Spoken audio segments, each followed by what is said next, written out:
The angry young men and their impact. The angry young men were a loose collective of writers, है ना, मतलब एक ऐसे writers का ग्रुप था, है ना, जो लूज थे, क्या थे, राइटिंग में लूज, कैरेक्टर से नहीं, हु चैनल्ड, जुड़े होना, है ना, पोस्ट वॉर डिसइल्यूजनमेंट, ये लोग कहाँ से जुड़े थे, युद्ध के बाद जो भ्रामक स्थिति बनती है उससे, इनटू प्रोवोकेटिव, मतलब इसके द्वारा ये लोग क्या थे, प्रोवोकेटिव थे, उत्तेजक थे, उकसाने वाले, मतलब उकसे हुए, सोशियली कॉन्शियस ड्रामा, इनने उकसाने वाले सामाजिक रूप से सचेत ड्रामा इनने लिखे, है ना।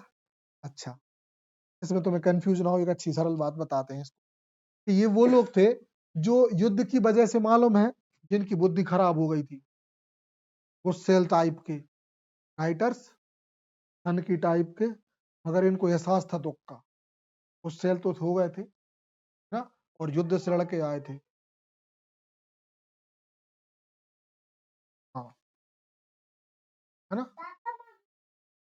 हाँ, राइट, दे वारंट यूनिफाइड बाय अ मैनिफेस्टो, है ना, ये क्या था, ये किसी घोषणा पत्र के, कोई एक ऐसा एग्रीमेंट करके ये लोग इकट्ठे नहीं हुए थे, by there shared frustration with class rigidity, political complacency, ये अपने फ्रस्ट्रेशन की वजह से इकट्ठे हुए थे, वही बात आ गई, and cultural stagnation in 1950 Britain, stagnation क्या था, हाँ, मतलब कल्चरल जो स्थिरता थी, और ये जो नाटक चेटक थे ना, इनकी वजह से ये लोग इकट्ठे हुए, ओके, हाँ, सेकेंड, ये लास्ट स्टेज थी, मतलब वर्ल्ड वॉर सेकेंड के बाद जो सब टूटे टोटाए लोग थे, देखो कितनी अजीब बात है, हम देखो हर प्रकार के राइटर्स को देख रहे हैं,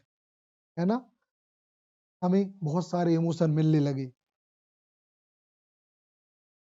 ऐसे यंग लोग जो सामाजिक डिस्टरबेंस, है ना, और क्लास स्ट्रगल की वजह से परेशान थे, और वर्ल्ड वॉर से छूटे हुए थे, है ना, उसमें से कुछ सोल्जर्स भी होंगे, हालांकि वो लोग सोल्जर्स, वो उस जनरेशन उसमें चले गए थे, है ना, क्या नाम है उसका, लॉस्ट जन उसमें, है ना, तो लगभग ये भी उन्हीं में से एक थे, और एंग्री यंग मैन ने उसमें डाल दिया, है ना, मतलब इस मूवमेंट का प्रभाव हमारे किचन सिंक ड्रामा पे पड़ा, अब कैसे पड़ा, ये जो कॉम्बिनेशन है ना, एग्जाम में ये आता है, हाँ, इससे पहले कि हम आगे बढ़े, हमारे दिमाग में एक और बात याद आ गई, पता क्या, जो नजरिया हम तुम में डेवलप कर रहे हैं ना, उस नजरिए के हिसाब से हम लोग रोज प्रतिदिन एक चीज और ऐड ऑन करने की कोशिश कर रहे हैं, कि हम कुछ पीवाई क्यूज भी प्रतिदिन देखेंगे,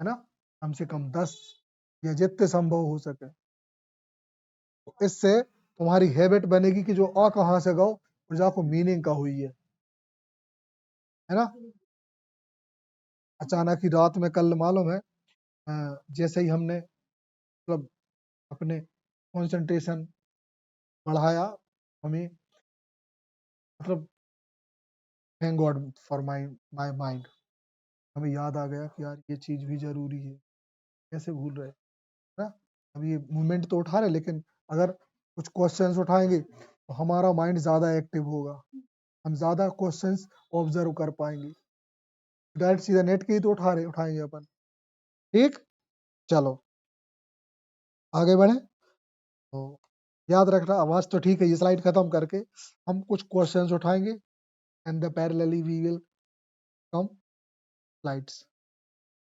okay, see, John Osborne, a famous writer, one of my favorite writer, and their work is Look Back in Anger. Na?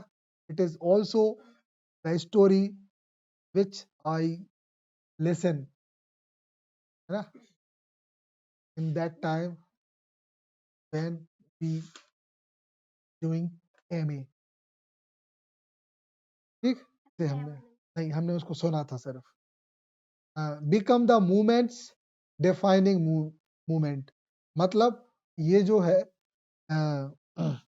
जो वर्क है ये इस मूवमेंट को डिफाइन करता है। The play introduce Jimmy Porter, इसमें कैरेक्टर होता है Jimmy Porter, an educated working class man trapped in a loveless marriage and the society that offer him to outlet for his intelligent और ambition. ये अपनी marriage life, जो इसकी जो शादी हो चुकी थी, ये अपनी मैरिज लाइफ से खुश नहीं था। अभी धीरे धीरे तुम पढ़ोगे लिटरेचर, तुम्हारे दिमाग में ऐसा लगेगा कभी कभी कि जहर भर दिया हो, लेकिन वो जहर नहीं, वो लिटरेचर है कि मैरिज लाइफ को एक टैबू के जैसे बताया गया हो, जैसे है ना। Again we see look back in anger, इसमें खुद वो पर्सन की लाइफ में जीरो लव होता है, मतलब जबकि फैमिली पूरा फैमिली होती। हिज वॉल्केनिक टायरेट्स, क्या था इसका?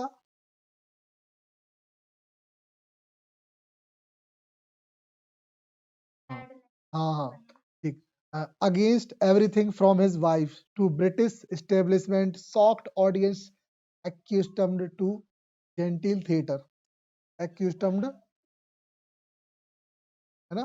तो ये जो वर्क था ना, ये वर्क किस चीज को बता रहा था? Volcanic tired against everything from his wife to British establishment soft audience to, देखो ये जो वर्क था ना, इस वर्क ने उन लोगों को अ, उन उन लोगों के लिए था जो लोग थके हुए थे किस चीज से? अपने पारिवारिक झगड़ों से, है ना। और जो आदी थे किस बात के? जो नॉर्मल वहां थिएटर चल रहा था ना, उससे। सरल भाषा में कहें कि नॉर्मल कहानियां चल रही हैं, वही सास बहू के झगड़े अपन टीवी में देख रहे हैं, और उससे हट के कोई एक टीवी सीरीज बना दे, तो इस मुख्य धारा से हट के, कहीं ऐसे नहीं हो हर घर में, जहाँ से भी खतरनाक हो सकत है, ऐसे भी कुछ चेंज होता है भाई ड्रामा। ये ड्रामा तुम लोगों ने देखा नहीं है ना, एक सीरीज है, बताएंगे भी नहीं, उसका नाम बता दिया है वैसे हम, बेशरम हमने बता दिया है एक बार, ना। नॉर्मल लाइफ से हटके वो लाइफ, मतलब हॉस्टल लाइफ कितनी खतरनाक होती है, चाहे गर्ल्स हो चाहे बॉयज हो, हॉस्टल लाइफ कितनी खतरनाक होती है। पहला सीजन वो बॉयज का है और सेकंड सीजन गर्ल्स का है, तो वो बताया है। उस सीरीज का नाम तो मेरे को बता चुके हैं। तो हॉस्टल डेज, हाँ हाँ, सुना इसीलिए है, हमने एक बार जिक्र किया था, है ना। हाँ, ऐसे लिखना नहीं, कोई घर वाला या कोई देखा हुआ व्यक्ति देख लेगा तो कहेगा कि जो कौन सी सीरीज तुम्हारे काजल सेलेक्ट हो रहा है, मिटाओ, काटो अब भी। नहीं, दिमाग में कोई नहीं देखता, दिमाग में रखो सिर्फ। हाई सेकेंडरी, है ना। ठीक है, मीनिंग सर से पूछेंगे। ठीक,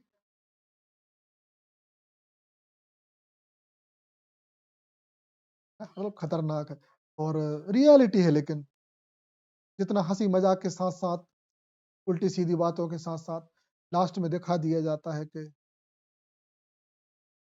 हर एक टीनेजर किस सिचुएशन में जीता। तो मार्मिक, मतलब लास्ट में ना इमोशनली को इमोशनल इमोशनल टच है उसमें, वो मतलब फीलिंग्स में ले ही आता है इतना।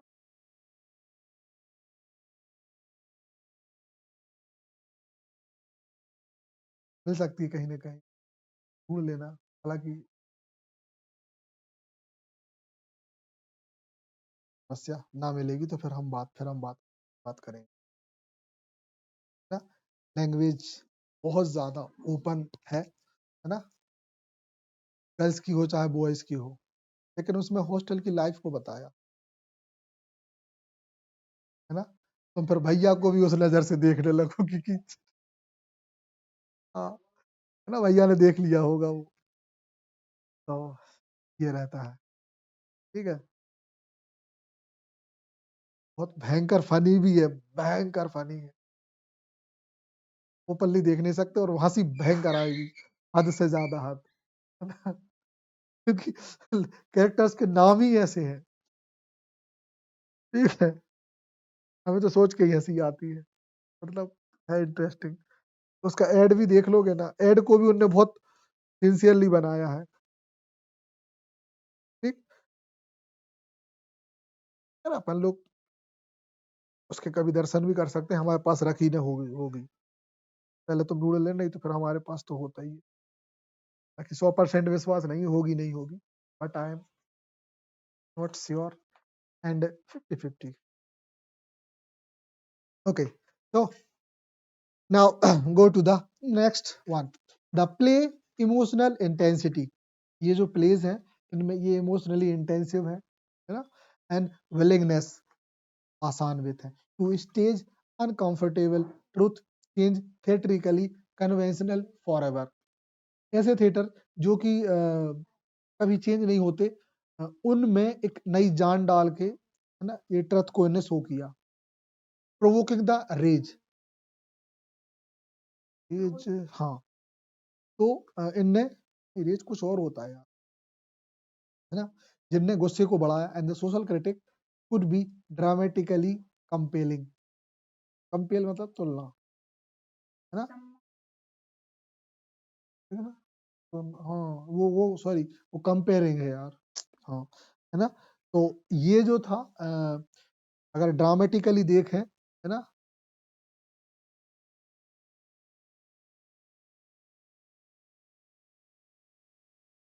हाँ, ऐसा था कि इनने जो भी ये जो वर्क लिखे थे ना, है ना, ये गुस्से को भड़काते थे, और जो सामाजिक जो क्रिटिक होते हैं ना, है ना, उनको ड्रामेटिकली क्या करते थे, अपनी तरफ आकर्षित करते थे, ताकि वो लोग फिर इन पर उंगलियां उठा लें, है ना, इन पे उंगली उठाए। तो ये जैसे वही देखे ना, कि मान लो कोई चीज अजीब है, तो लोग कहते हैं तू बहुत बेकार, बार बार उनकी नजर जाएगी उस।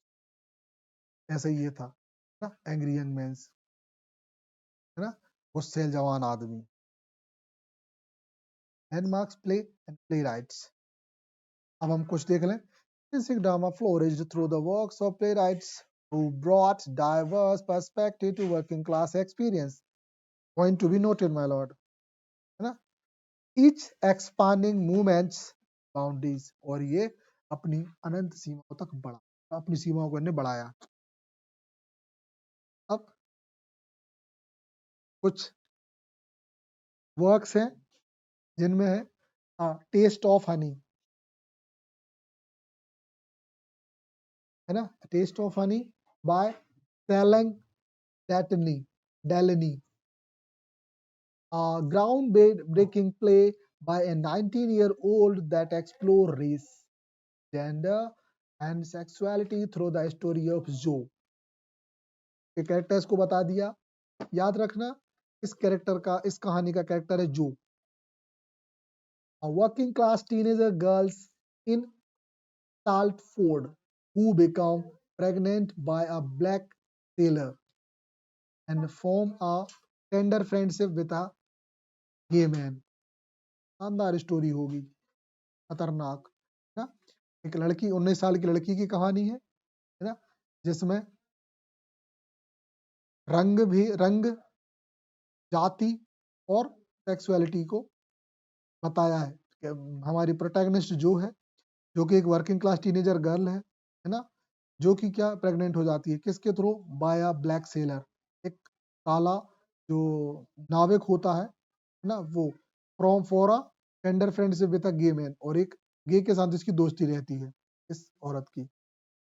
कहानी कैसी है, आई डोंट नो, हमने नहीं, तो देख लेना, मिल जाए तो। Chicken soup with barley, kitchen sink drama है तो सारे खाने पीने की बातें होंगी, है ना। मुर्गे का सूप, है ना, बार्ली के साथ। वन ऑफ द फेवरेट और famous writer Arnold Wesker, famous है। The first play in Wesker's trilogy chronically the Khan family across 3 decades examine how political idealism Jewish identity interested with working class life in East London. East London में juice family की जो life है उनको इन्हें बताने की कोशिश की है और ये इनकी एक ट्रिलॉजी का एक हिस्सा है, मतलब एक ट्रिलॉजी का एक वर्क है। And next one, Saturday night and Sunday morning, शनिवार की रात और सुबह, संडे की सुबह। Alan Sillitoe, Sillitoe, Arthur Seaton, Nottingham factory worker. Nottingham एक जगह का नाम है, वहां की फैक्ट्री का एक ये वर्कर है। Rebel through drinking, affair and escapism. Embody working class frustration with industrial monotony and the moral hypocrisy. फिर वही आ गया, ये व्यक्ति किस चीजों से थका होता है? ड्रिंकिंग के रिबेल से, लोग इसको पीने के लिए मना करते हैं, ये इस चीज से दुखी है। अफेयर से दुखी है। एस्केपिज्म, भाग, जीवन में भाग भाग के दुखी है। Embody working class frustration, working class के फ्रस्ट्रेशन से भड़का हुआ है। विथ मोनोटोमी, मतलब जो मोनोटोमी मतलब होता है एक अधिकार, मतलब वर्क इंडस्ट्री में बड़े बड़े लोगों का हक है, हम गरीबों की घंटा इज्जत ही नहीं। और फाइनली मोरल हाइपोक्रेसी, जो नैतिकता को बर्डन, हर चीज में नैतिकता बीच में घुस जात, नहीं नहीं ये ऐसा नहीं होना चाहिए, सॉरी मैं सपोर्ट नहीं करता, समाज सपोर्ट नहीं करता, आई डोंट लाइक इट। ये लोग इस चीज से सख्त नफरत करते। मोरालिटी का बर्डन आपको एक कदम आगे बढ़ने ही नहीं देगा। ठीक है, हमारा वो सीन हमें याद आ जाता है, नैतिकता की चिंता करते तो वो एडवेंचर बुरा मान जाता। ठीक है, आज हमारे पास सुनाने के लिए कुछ नहीं होता, ये हंसी नहीं होती, ये ठहाका नहीं होता। ठीक, और कहते कि पढ़े लिखे आदमी भी ऐसे नाटक कर देते, एजुकेटेड मैन भी ऐसे नाटक कर सकते हैं। ठीक है, तो सिंपल जिंदगी से निकल के एक वो, और मतलब एडवेंचर करने के लिए इस चीज से हटना पड़ता है। पिछले साल किए थे हम, बिने की टोला ले गए थे गर्ल्स और बॉयज को, तब को चलवा दिया हमने 14 किलोमीटर पत्थरों पे। कछु ने अच्छी भी कही, कछु ने बुरी सी कही, इतने मर जाते तो हले देवी की प्रजाति है ना, कछु में फंस जाते तो लेबे देवी की प्रजाति वह मोड़ी मरबे वारी हती। हमने मुंह पे एक जवाब रखे थे, मन ही मन में मन कह दी हमने, लाइफ ही का काम।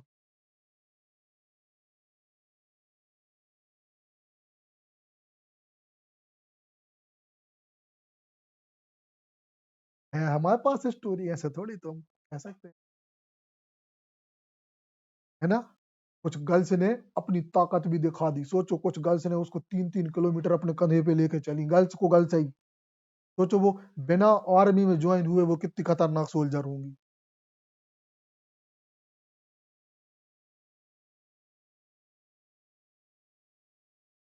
सोचो कितनी पावरफुल होंगी 10th की लड़कियां, 10th की सेम क्लास की गर्ल्स को, क्लासमेट को, होगी ना बाहुबली। तब ये क्षमता हमें परखने का मौका मिलता, असली ताकत।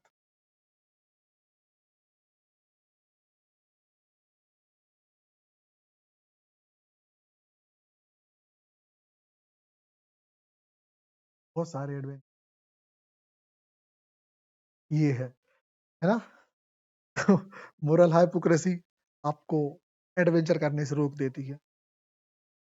ठीक, नैतिकता ये बोलती है ट्रैक पे नाटक मत बताओ, मगर हम लोग नरसिंहपुर से करेली तक ट्रैक ही ट्रैक आए थे, पूरे ट्रैक पर पूरे नाटक करा, हम तो निपटे चुके होते, 2-3 केस हो गए हमारे यहाँ,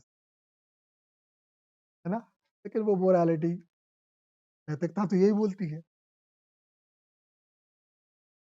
कहना है गलत, कहने के लिए गलत तो लगेगा, लेकिन क्यों पता नहीं हमें लगता है कि, है ना, गड्ढे में गिर के ही पता चलता है कि गड्ढा कितना गहरा था। फैक्ट। और फिर हमने वो एक कहानी सुनाई थी, अभी कुछ दिन पहले हम एक कहानी बता रहे थे।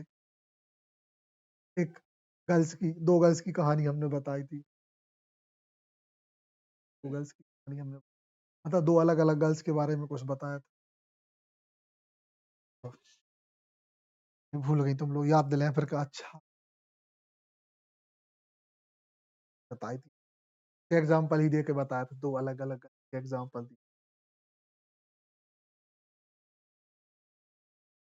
फिर कभी याद दिलाएँगे। चेहरे वाली।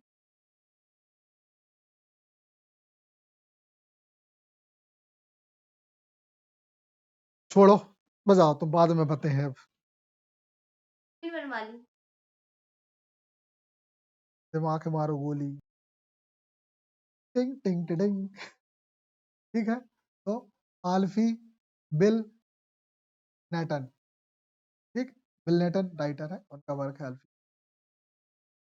A charming but morally ambitious Cockney womanizer examine relationship with personally responsibility, revealing the emotional cost of his lifestyle through the direct address to the audience. एक गर्ल्स की कहानी है, चार्मिंग है, मोरली एम्बिशियस है ना, और Cockney womaniser examine the relationship.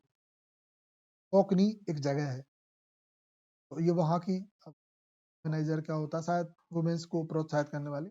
तो उसके लाइफ के बारे में ये कुछ बताया है। बाकी वर्क देखना समझना, आई डोंट नो है, लेकिन ये काम की है। तो 4 वर्क हैं किचन सिंक ड्रामा के इम्पोर्टेंट। शायद एग्जाम में तो आपसे 3 पूछ लें, चौथा कोई दूसरे उसका दे दें और कहें कि इनमें से कौन सा नहीं है। अब तो अपन पा जाएंगे, है ना? Kitchen sink drama on screen and television perform भी हुए। Sink kitchen sink aesthetic extended beyond theatre into the cinema and television. तब सिनेमा और टेलीविजन की दुनिया से भी आगे बढ़ के निकले, amplifying its cultural impact and bringing working class narrative to mass audience across Britain and beyond। मतलब मास नहीं है, मास मतलब होता है फन, जिंदापन ना, और भीड़, एक मीनिंग। ये वर्किंग क्लास लोगों का ड्रामा था जो कि ब्रिटिश की ऑडियंस के लिए था, और इनने उसमें सब कुछ बताया।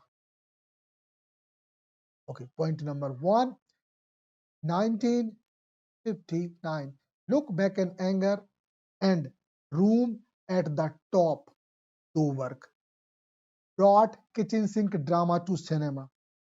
इनने किचन सिंक ड्रामा को काय में लेके आए जी, सिनेमा में, with the latter earning international acclaim, Academy Award nomination। मजो आ गो। जो वो वर्क थे जिनने पहले तुझे सिनेमा में आए, दूसरे नंबर इनने इंटरनेशनल नाम कमाओ, तीसरे नंबर ये आईफा अवार्ड के काजे सेलेक्ट भाई।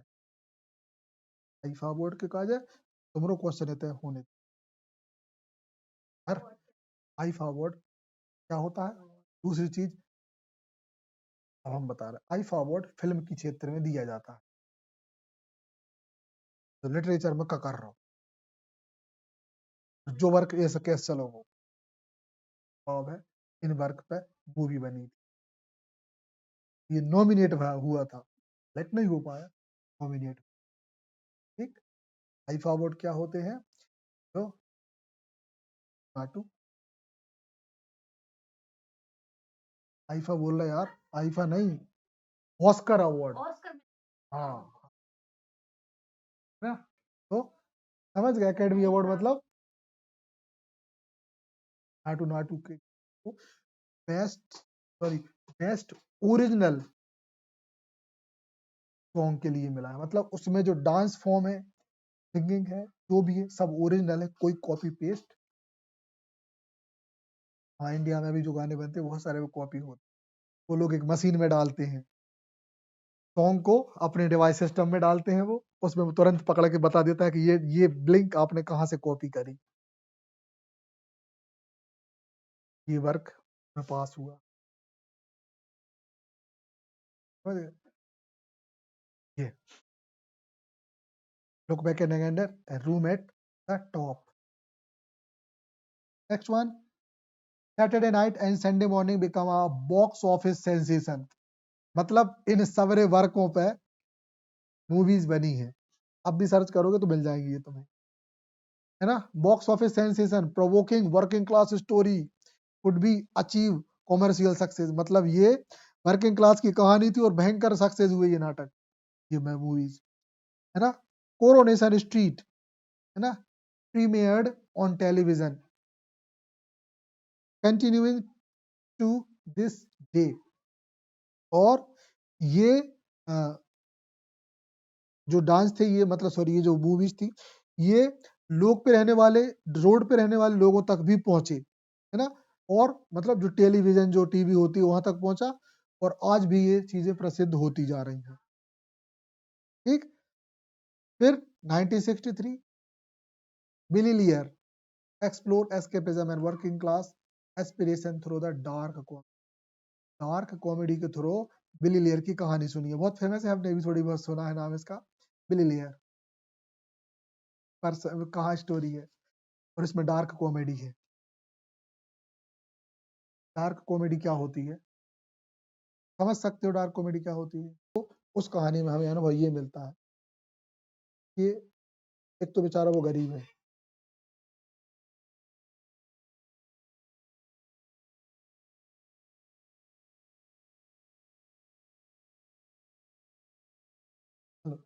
कम कर लें दो, तुम सोच भी नहीं पा रही, है ना।